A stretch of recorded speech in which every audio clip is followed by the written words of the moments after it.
Statistics का exercise 6.6 हम कर रहे हैं। जैसे कि ये पाई डायग्राम पर बेस्ड है, पूरा एक्सरसाइज जो है किस पर, पाई डायग्राम पर बेस्ड है कि आपको डायग्राम भी बनाना है as well as pie diagram जब दिया है तो उसके थ्रू आपको क्वेश्चंस भी सॉल्व करने के लिए पूछा जा सकता है। जैसे कि पहला क्वेश्चन इसमें देखो क्या दिया हुआ है, या फिर इस क्वेश्चन पे जाने से पहले मैं कुछ आपको फॉर्मूलाज देता हूँ कि आपको कहीं पे भी कोई सेंट्रल एंगल निकालने की बात होती है तो सेंट्रल एंगल कैसे निकाला जाता है। Central angle is equal to number of scores of given component upon total number of scores into what, यहाँ पे हम लोग कर देंगे सेंट्रल एंगल चाहिए तो 360 डिग्री। क्लियर हो गया ये। हमने क्या किया यहाँ पे, central angle is equal to number of scores of given component upon total number of score into 360। ठीक है, तो ये सेंट्रल एंगल का कॉन्सेप्ट हो गया। तो दूसरा, अगर परसेंटेज निकालने के लिए बोला जाए किसी का, तो परसेंटेज कैसे निकालते हैं। परसेंटेज के लिए आपको टोटल मार्क्स की जरूरत होती है। जहाँ जैसे मान लेता हूँ मैं कि कुछ 2-3 पेपर्स हुए, 2-3 पेपर्स के मार्क्स हम ले लेते हैं। जैसे कि एक में उसको 80 60 ऐसा कुछ तो भी आया, हम लोग टोटल ले लेते हैं। जैसे कि उसको 300 मार्क्स मिले आउट ऑफ 500, ठीक है, इंटू परसेंटेज निकालना है, इसके लिए परसेंटेज का टोटल वैल्यू हम लोग 100 लेते हैं यहाँ पे। अब मैं इसके थ्रू कैलकुलेट करूँ, ये देखो कितना आया, उसको 5 1 5 6 30 60% आया। तो बेसिकली हमने परसेंटेज कैसे निकाला यहाँ पे, तो इसका फॉर्मूला बनेगा scored marks upon total marks into 100। Percentage के लिए आपको ये कॉन्सेप्ट यूज करना है, सेंट्रल एंगल के लिए आपको ये कॉन्सेप्ट यूज करना है। ठीक है, ओके, क्योंकि ये समय यूज होने वाला है बहुत, तो हम लोग देखेंगे इसको।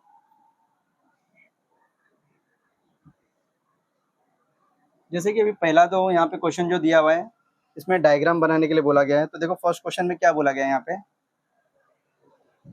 एज ग्रुप दिया हुआ है इन ईयर्स और नंबर ऑफ पर्सन। तो मैं एक रफ पाई डायग्राम बनाऊंगा, फिर आपको मैं एक बना के भी बताऊंगा किस तरह से बनाना है। जैसे देखो यहाँ पे एज ग्रुप दिया हुआ है, ठीक है, एज ग्रुप दिया हुआ है इन ईयर्स, एंड दूसरा आपको दिया हुआ है नंबर ऑफ पर्सन। ठीक है, तो यहाँ पे मैं लिख लेता हूँ, जैसे कि 20 to 25 दिया हुआ है, 25 to 30 दिया हुआ है, 30 to 35 दिया हुआ है, एंड 35 to 40 दिया हुआ है। नंबर ऑफ पर्सन दिया हुआ है, जैसे कि ये 80 है, ये 60 है, 35 है और ये 25 है। तो मैं क्या करता हूँ, इसका टोटल कर देता हूँ, तो कितना हो जाएगा ये देखो। यहाँ पे लास्ट वाला कॉलम जो है आपका बनेगा सेंट्रल एंगल का। ठीक है, क्योंकि मुझे पाई डायग्राम बनाना है, तो पाई डायग्राम के लिए मुझे सेंट्रल एंगल की जरूरत पड़ेगी।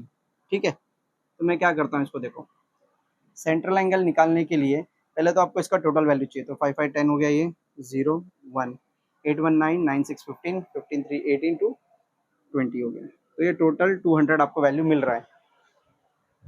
सेंट्रल एंगल हमें पता है 360 में से निकलेगा। तो यहाँ पे क्या करेंगे हम लोग, देखो इंडिविजुअल का 80/200 इंटू 360। क्लियर हो गया। देखो फॉर्मूला दिया था आपने, number of scores in the component divided by total number of score into what 360। ठीक है, फॉर्मूला हमने देखा, ये 0 गया, ये 0 गया, ये 0 गया, ये 0 गया, 2 1 जा 2 4 जा, तो 36 इंटू 4 कितना होता है 144, है ना, करके देख सकते हो। तो 60/200 इंटू 360, ये 0 गया, ये 0 गया, ये 0 ये 0, तो 2 1 जा 2 3 जा, 36 इंटू 3 इज 108 डिग्रीज में मिल रहा है ये।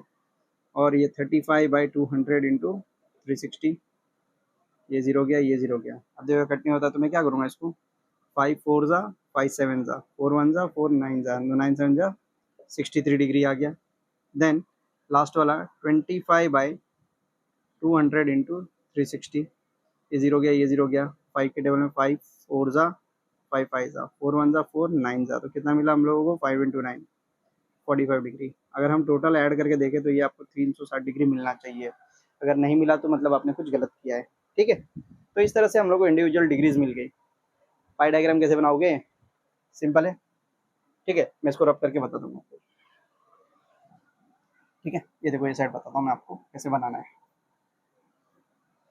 यहाँ पे रफली बता रहा हूँ, मैं आपको ग्राफ पे भी बताऊंगा कैसे बनाते हैं इसको। ग्राफ पे बनाने की जरूरत नहीं, आपको नॉर्मल पेपर पे भी बना सकते हो। जैसे कि आप क्या करोगे, एक सूटेबल रेडियस ले लोगे, जैसे मैं मान लो 5 सेंटीमीटर का एक रेडियस ले लेता हूँ, और इससे मैं क्या करूँगा, एक सर्कल पहले बना लूँगा।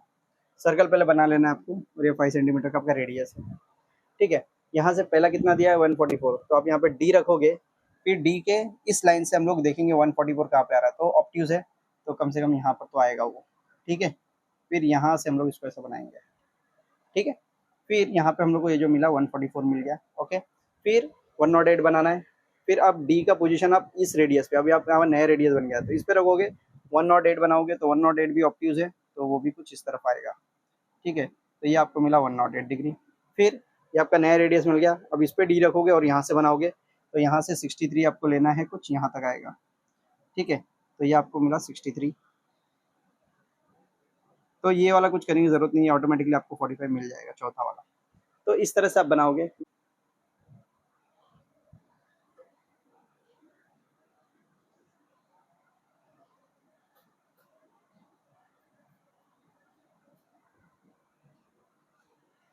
सेकंड सम देख लेते क्या दिया हुआ है। सब्जेक्ट दिया हुआ है, जैसे कि इंग्लिश है, मराठी है, साइंस है, मैथ्स, सोशल साइंस, हिंदी, ठीक है। फिर उसके बाद में यहाँ पर मार्क्स लिखा है 50, 70, 80, 90, 60, 50 जैसे वैल्यूज दिया हुआ। तो हमें पाई डायग्राम बनाना है इसका भी, तो मैं यहाँ पे पहले क्या ले लूँगा, सेंट्रल एंगल ले लूँगा। तो सेंट्रल एंगल के लिए पहले इसका मुझे टोटलिंग करना पड़ेगा, है ना। मुझे इसका टोटलिंग निकालना पड़ेगा, तो कितना आएगा, ये 0 मिल रहा है यहाँ पे, 7 + 5 ये 12 हो गया, प्लस 20, 29, 35 + 5, 35 + 5 40 हो गया, तो 400 मिल रहा है आपको ये। तो सेंट्रल एंगल के लिए 50/400 इंटू 360, 0 0 कैंसिल, 0 0 कैंसिल, 4 1 जा 4 9 जा, तो 9 5 जा 45 डिग्री आ रही है। फिर ये 70, 400 इंटू 360, ये 0 ये 0 ये 0 ये 0, 4 1 जा 4 9 जा, 9 7 जा 63, 80/400 इंटू 360, 0 0 0 0, 4 1 जा 4 2 जा 72 डिग्री, 90/400 इंटू 360, 0 0 0 0, 4 1 जा 4 9 जा 81 डिग्री, देन 60/400 इंटू 360, 0 0 0 0, 4 1 जा 4 9 जा 6 9 जा 54 डिग्री, देन 50/400 इंटू 360, 0 0 0 0, 4 1 जा 4 9 जा 45 ऑलरेडी मिला था ऊपर हमें। ये टोटल वैल्यू आपका 360 डिग्री होना चाहिए, ठीक है। अब ऐड करके भी देख सकते हो, देखो 5 3 8 2 10 11 11 + 4 11 + 4 15 + 5 20, तो 0 2, 4 2 6 6 6 12 12 + 7 19 19 + 8 27 + 5 32 + 4 36 360 आ रहा है, ठीक है। ओके, तो हमारा टेबल बन गया। अभी आपका जो प्लॉटिंग करना है सेम वैसे मैं आपको रफ बता देता हूँ। जैसे कि आप सर्कल बना लोगे 5 सेंटीमीटर का, फिर यहाँ पे 45 डिग्री, तो यहाँ पे 45 बना लिया आपने। फिर ये आपका नया रेडियस, यहाँ से आप 63 लेना है, यहाँ पे बनेगा 63, 45 63। फिर ये आपका नया रेडियस, यहाँ से फिर आप डी रखोगे, 72 कैलकुलेट करोगे, यहाँ पे आ जाएगा 72 आ गया। फिर वहाँ से 81 थोड़ा बड़ा बनेगा 81, देन 54, यहाँ पे 54, और ये ऑटोमेटिकली 45 बन गया आपको, ठीक है।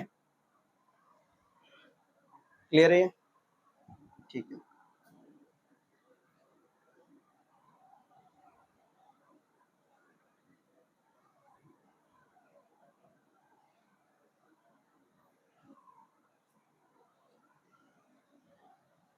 तो थर्ड क्वेश्चन में अगर हम देखें तो क्या दिया हुआ है, यहाँ पे लिखा है स्टैंडर्ड, और यहाँ पर लिखा है नंबर ऑफ ट्रीज, ठीक है।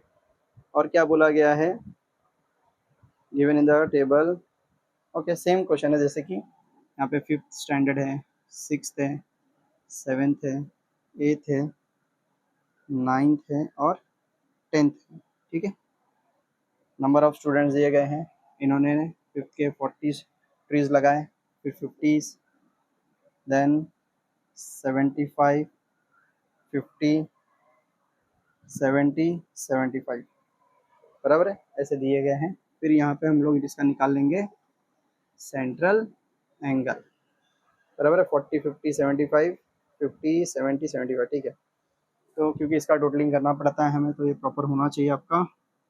तो टोटल निकालते हैं, 0, 0, 5 + 5 10, तो 0, 1, 4, 1, 5, 5, 10, 17 + 5 22, 22 + 7 29 + 7 36, 360 आ रहा है ये वैल्यू। देखो ये इजी कैलकुलेशन हो जाएगा, 40/360 × 360, सीधा सीधा उड़ गया ये 40 डिग्री, सबका ऐसा ही आएगा। फिर ये 50 अपॉन करके बता देंगे हम लोग, लेकिन यहाँ पे = डायरेक्टली 50 डिग्री सेल्सियस नहीं, सॉरी, 75/360 × 360 कैंसल्ड, 75 डिग्री, 50/360 × 360, ऐसा कैलकुलेशन आ गया तो आपके मजे हैं। 50 डिग्री, 70/360 × 360, 70 डिग्री, 75/360 × 360, 75 डिग्री, ये आपका टोटल 360 होता है। ऑलरेडी हमने ये ऐड करके देखा है, तो ये भी वही आएगा, कुछ ऐसा अलग नहीं है। ठीक है, तो इसका भी अगर आपको डायग्राम बनाना है तो आप वो बना सकते हो, जैसे कि मैं रफली बना के बता देता हूँ। जैसे 40 डिग्री यहाँ पर आ गया, फिर यहाँ से 50 डिग्री यहाँ पर आ जाएगा, फिर यहाँ से 75 थोड़ा बड़ा होगा इस तरह से, देन वहाँ से 50 डिग्री कम होगा, फिर वहाँ से 70 डिग्री थोड़ा बड़ा होगा, फिर वहाँ से ये ऑटोमेटिकली आपका 75 मिल गया इस तरह से। ठीक है, जो आपकी नई लाइन बनती जा रही है वो आपकी नई रेडियस है। ठीक है, वहाँ से आपको बनाना है डायग्राम। ठीक है, नेक्स्ट क्वेश्चन देख लेते हैं।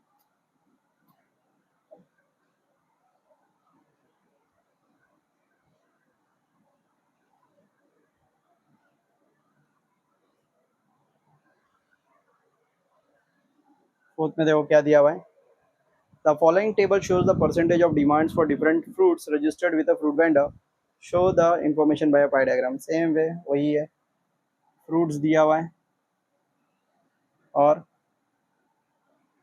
परसेंटेज ऑफ डिमांड दिया हुआ है। ठीक है, ओके, अभी ध्यान दो यहाँ पे कि ये परसेंटेज दिया हुआ है। ठीक है, ये नॉर्मल वैल्यू नहीं है, परसेंटेज है। ठीक है, क्या फ़र्क होगा इसमें देखेंगे हम लोग। देखो ये मैंगो दिया हुआ है, ये स्वीट लाइम है, देन एप्पल्स है, चीकू है, ऑरेंजेस है। तो यहाँ पे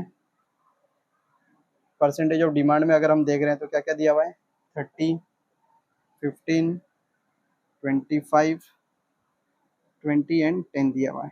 ठीक है, ये एक्चुअली 100 होगा क्योंकि उन्होंने बोला है परसेंटेज ऑफ डिमांड है। ये देखो ये परसेंटेज वैल्यू है ऑलरेडी, तो यहाँ पे डायरेक्टली आपको क्या मिलेगा, 5 + 5 10, 0 1 3 1 4 1 5 2 7 2 9 1 10, ये 100 आपको मिल रहा है। ठीक है, अब यहाँ पे सेंट्रल एंगल निकालना है हमें। सेंट्रल एंगल निकालने का तरीका तो वही है, आपको परसेंटेज को लेना देना नहीं है अभी के केस में। ठीक है, तो 30/100 × 360, ये 0 गया इसके साथ, ये गया इसके साथ, 36 × 3 इज व्हाट, 108 डिग्री मिला आपको। फिर 15/100 × 360, ये 0 गया, ये 0 गया, 5 2s are 10, 5 3s are 15, 2 1s are 2, 18s are 18, 3s are 54 degree. ठीक है, 25/100 × 360, 0 0, 5 2s are 10, 5 5s are 25, 2 1s are 2, 18s are 18, 5s are 90 degree. 20/100 × 360, 0 0 0 0, 36 2s are 72 degree. 10/100 × 360, 0 0 0 0, कितना आ गया, 36 डिग्री, क्योंकि सेंट्रल एंगल आपका टोटल 360 होता है। ठीक है, तो आपको बनाना तो इसी है, इसको भी सर्कल बना लिया, रेडियस बना लिया, पहले 108 डिग्री ले लिया तो ऑब्ट्यूज के हिसाब से यहाँ पे आ गया, फिर उसके हिसाब से 54 बना दिया, यहाँ पर आ गया, फिर 90 बनाया आपने, यहाँ पर आ गया, मैं ऐसा अंदाजन बना रहा हूँ, 72 बनाया आपने, यहाँ पे आ गया, और ये आपका 36 हो गया। ठीक है, क्लियर है? ओके, आगे क्वेश्चन देख लेते हैं।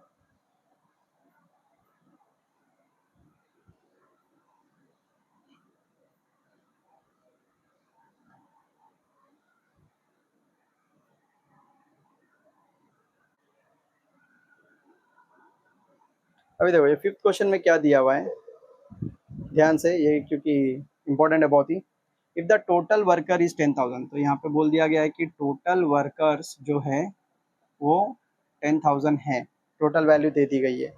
How many of them are in the field of construction, तो क्या करना है हमें, पहला number of workers in the field of construction, तो कैसे निकालते हैं मैंने बताया था आपको पर्टिकुलरली कंस्ट्रक्शन फील्ड का जो है आपको 72 डिग्री दिया हुआ है, हमें उसके नंबर ऑफ वर्कर्स निकालने, टोटल नंबर हमें पता है, तो कैसे निकालेंगे आपको, देखो 72 अपॉन 360 इंटू कितने दिए हुए हैं, 10,000। देखो यहाँ पे बेसिकली मैंने किया क्या है, देखो given degree upon total degree into number of total number of workers किया मैंने, क्योंकि यहाँ पर मुझे सेंट्रल एंगल का वैल्यू दिया हुआ है, ठीक है, ये उल्टा है, वहाँ पे हम लोग को पर्टिकुलरली सेंट्रल एंगल निकालना होता था, मतलब ये वैल्यू निकालना होता है, तो ये पूरा फॉर्मूला चेंज हो जाता है, ये 360 ऊपर चला जाएगा, 10,000 नीचे आ जाएगा, ऐसा होता है यहाँ पे पर्टिकुलरली मुझे उस फील्ड का खाली नंबर ऑफ वर्कर्स निकालना है, तो हमने क्या किया यहाँ पे, given degree upon total degree into number of workers किया है। सो कैलकुलेट कर लेते हैं, जैसे कि ये जीरो गया, ये जीरो गया, 36 1 जा, 36 2 जा, तो 2 इंटू 1000 2000, तो number of workers in the field of construction are 2000। फिर फर्दर क्या बोला गया है सेकेंड वाले में, how many workers are working in the administration, तो सेम ऐसे ही करना है आपको, number of workers working in administration, तो एडमिनिस्ट्रेशन का डिग्री देखो कितना है, पहले तो एडमिनिस्ट्रेशन का डिग्री दिया हुआ है 36 डिग्री, तो कितना हो जाएगा 36 अपॉन 360 इंटू 10,000। ठीक है, ये 2000 माइनस करके मत निकालो, आपके टोटल नंबर ऑफ वर्कर 10,000 ही है अभी भी। ठीक है, ये जीरो गया, ये जीरो गया, 36 1 जा, 36 1 जा, कितने मिले 1000, तो एडमिनिस्ट्रेशन के केस में 1000 वर्कर्स हैं। थर्ड वाला क्या बोला गया है, देखो what is the percentage of worker in production, ध्यान दो क्या बोला है, percentage of workers in production, तो परसेंटेज निकालने के लिए आपको पहले नंबर ऑफ वर्कर्स निकालने पड़ेंगे जो इसमें काम कर रहे हैं। तो देखो मैं क्या करता हूँ पहले, अच्छा मुझे लगेगा, ठीक है, तो पहले निकालेंगे हम लोग number of workers in production निकालते हैं हम लोग पहले। ठीक है, तो वो कितना दिया है, number of workers in production की कैटेगरी में कितने दिए हुए हैं, 90 डिग्री दिए हुए हैं। ठीक है, तो 90 अपॉन 360 इंटू 10,000 कर लेंगे हम लोग, ये जीरो गया, ये जीरो गया, 9 1 जा 9, 4 जा 4 1 जा 4, 4 2 जा 8, 4 5 20, 0 0, तो कितने मिले हम लोग को, 2500 वर्कर्स मिले। ये नंबर ऑफ वर्कर्स है, ये परसेंटेज नहीं है। अब परसेंटेज कैसे निकलेगा, परसेंटेज ऑफ वर्कर निकालने के लिए बोला गया था क्वेश्चन के अंदर, तो परसेंटेज ऑफ वर्कर्स के लिए आपको क्या करना पड़ेगा कि आपके टोटल वर्कर्स कितने 10,000 है और नंबर ऑफ वर्कर्स इसके ये मिले, तो परसेंटेज के लिए मैंने क्या बताया था आपको कि जो भी आपका गिवन वैल्यू है डिवाइडेड बाय टोटल वैल्यू जो कि 10,000 इंटू परसेंटेज के लिए 100 होता है। जैसे मैंने बताया था आपको परसेंटेज निकालने के लिए, जैसे कि 300 मार्क्स मिला था उसको 500 में से इंटू 100, तो 2500 वर्कर प्रोडक्शन में है divided by total workers into 100, इसको कैलकुलेट करके लेते हैं हम लोग। ये दो जीरोस गए यहाँ से, ये दो जीरोस यहाँ से गए, तो आपको क्या मिला 25%। तो percentage of worker in production बोलेंगे तो 25%, of workers in production, actually in production बोला गया। तो होप ये क्लियर है आपको कि किस तरह से परसेंटेज हमने निकाला यहाँ पे। तो परसेंटेज निकालने के लिए हमने पहले नंबर ऑफ वर्कर्स निकाला, number of worker in production divided by total number of workers into 100 किया, परसेंटेज के लिए हम लोग 100 यूज करते हैं, तो 25 आ गया। ठीक है, नेक्स्ट क्वेश्चन देखते हैं।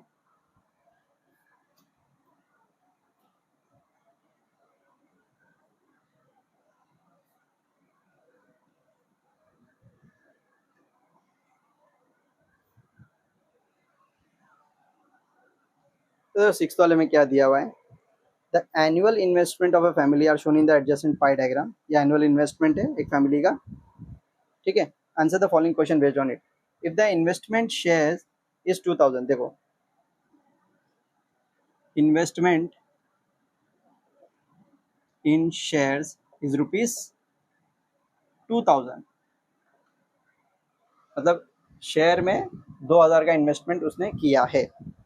Find the total investment. तो मैं क्या करता हूँ यहाँ पे, let the total investment be में एक्स अज्यूम कर लेता हूँ, ठीक है। अच्छा, तो मुझे अब यहाँ पे क्या हुआ है, देखो इसके प्रीवियस वाले क्वेश्चन में हमें टोटल नंबर ऑफ वर्कर दे दिया गया था क्वेश्चन के अंदर। यहाँ पे पर्टिकुलरली सिर्फ जो शेयर्स वाला कॉलम है ना उसका ही वैल्यू दिया गया है, मतलब कि जो 4 वैल्यूज यहाँ पे दी गई है, 4-5 वैल्यू जो भी है, उसमें से पर्टिकुलरली एक का ही हमें शेयर्स का खाली मतलब एक क्वांटिटी का वैल्यू दिया गया है, हमें टोटल वैल्यू नहीं दिया गया है। तो हमें टोटल वैल्यू पहले निकालना पड़ेगा। तो कैसे निकालेंगे, हम यहाँ पे अभी सेंट्रल एंगल का फॉर्मूला यूज करेंगे। देखो सेंट्रल एंगल ऑफ शेयर्स, अगर मान लो सेंट्रल एंगल ऑफ शेयर्स मुझे निकालना होता था तो मैं क्या करता था, जो भी उसका गिवन वैल्यू है, जैसे कि गिवन वैल्यू की बात करें हम लोग, जैसे यहाँ पे टोटल इसका ये दिया हुआ है ना इन्वेस्टमेंट, तो हम लोग क्या करेंगे, इन्वेस्टमेंट इन shares upon total investment into 360 करते थे। ये फॉर्मूला बनता था हमारा, है ना। मैंने बोला था number of scores in the component upon total number of scores in the component, बराबर है। तो सेंट्रल एंगल ऑफ शेयर्स है क्या, देखो शेयर्स का सेंट्रल एंगल दिया है आपको 60 degree, is equal to investment in share का वैल्यू 2000 मेंशन्ड है, टोटल इन्वेस्टमेंट के लिए मैंने एक्स अज्यूम किया है इंटू 360। सब इसको उल्टा पुल्टा करो तो आपको मिल जाएगा टोटल वैल्यू। कैसे मिलेगा, देखो 60 into x is equal to 2000 into 360 हो गया। ये 60 को भी भेज दो उधर, 2000 इंटू 360 बाय 60, 0 0 6 1 जा 6 6 जा, तो 2000 इंटू 6 12,000। सो टोटल इन्वेस्टमेंट उसका कितना है, 12,000 का है, उसमें से शेयर्स का इन्वेस्टमेंट सिर्फ 2,000 का है। ये इंपॉर्टेंट था इस सम का, ठीक है। ये मिल गया, अब बाकी सब चीज़ें हम लोगों को मिल जाएगी। ये क्लियर है आपको, तो आगे बढ़ते हैं हम लोग। ये फॉर्मूला बहुत अच्छे से ध्यान में रखो कि मैंने क्या किया इस चीज़ को, ठीक है। मुझे सेंट्रल एंगल ऑफ शेयर्स दिया गया था, इन्वेस्टमेंट ऑफ शेयर्स भी दिया गया था, टोटल इन्वेस्टमेंट निकालना था मुझे, ठीक है। अगर खाली शेयर्स का सेंट्रल एंगल भी निकालना होता था तो आप ये फॉर्मूला यूज करते थे, उस केस में आपके पास ये दोनों चीज़ें दी होती थी, ठीक है। आगे बढ़ते देखते हैं इसके अंदर और क्या क्या पूछा है क्वेश्चन के अंदर। तो हम लोग को ये 12,000 वैल्यू याद रखनी पड़ेगी, आगे के क्वेश्चन के लिए लगने वाला है वो। तो मैं यहाँ पे क्या करता हूँ, x इज इक्वल टू 12,000 लेके रखता हूँ, क्योंकि आगे मुझे क्वेश्चन में लगने वाला है। ओके, तो अब इसके सेकेंड वाले पार्ट में क्या दिया हुआ है, how much amount is deposited in a bank. तो amount deposited in a bank, उसको कैसे निकालोगे, आप देखोगे कि बैंक का डिग्री कितना दिया हुआ है, 90 degree, 90 upon 360 into what, total value that is what 12,000। अब इसको कैलकुलेशन में ले लो, 0 0 कैंसल, 9 1 जा 9 4 जा 4 1 जा 4 3 जा, तो 3,000 रुपये। तो कितना डिपॉजिटेड है बैंक में, amount deposited bank is 3,000 rupees, ठीक है। उसके बाद में क्या बोला गया थर्ड वाले में, how much more money is invested in immovable property than in mutual fund. तो कितना ज़्यादा पैसा इमूवेबल प्रॉपर्टी में डाला गया है म्यूचुअल फंड के मुकाबले। तो पहले दोनों का हम लोग को अमाउंट निकालना पड़ेगा। तो अमाउंट डिपॉजिटेड और invested, amount invested in immovable property, तो उसका निकालते हैं हम लोग। तो इमूवेबल प्रॉपर्टी का डिग्री जो दिया हुआ है 120 बाई 360 इंटू 12,000, ये गया 12 1 जा 12 3 जा 3 1 जा 3 4 जा 0 0 0, 4,000 रुपीज़ आया इसका amount invested in immovable property. उसी तरह से अमाउंट इन्वेस्टेड इन, दूसरा क्या आता है यहाँ पे, mutual fund, amount invested in mutual fund. तो म्यूचुअल फंड में कितना है, 60 डिग्री दिया हुआ, तो 60 बाई 360 इंटू 12,000, ये गया 6 1 जा 6 6 जा 6 1 जा 6 2 जा 0 0 0, तो कितना आया ये 2000। उन्होंने बोला है क्वेश्चन में कि how much more money for difference. Difference is equal to क्या आ जाएगा यहाँ पे, अगर हम डिफरेंस की बात करें तो इमूवेबल प्रॉपर्टी में ज़्यादा है कंपेयर टू इसमें से, तो कितना आ रहा है निकल कर 2000 रुपीज़। तो हम कहेंगे कि कितना ज़्यादा अमाउंट इन्वेस्टेड है इमूवेबल प्रॉपर्टी में, 2000 रुपीज़ ज़्यादा इन्वेस्टेड है कंपेयर टू म्यूचुअल फंड। तो इसमें लास्ट क्वेश्चन फोर्थ वाला देख लेते क्या दिया हुआ है।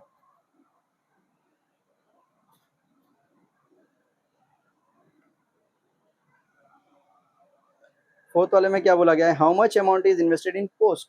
तो अमाउंट इन्वेस्टेड इन पोस्ट, तो पोस्ट में कितना डाला है इन्होंने 30 डिग्री दिया हुआ है, 30/360 इंटू 12,000। यहाँ पे क्या ये गया, देन 3 1 जा 3, 12 जा 12 1 जा 12,000, सो 1000 रुपीज़। तो amount invested in post is what 1000 rupees. तो इस तरह से ये चैप्टर भी हमारा फिनिश हो गया है।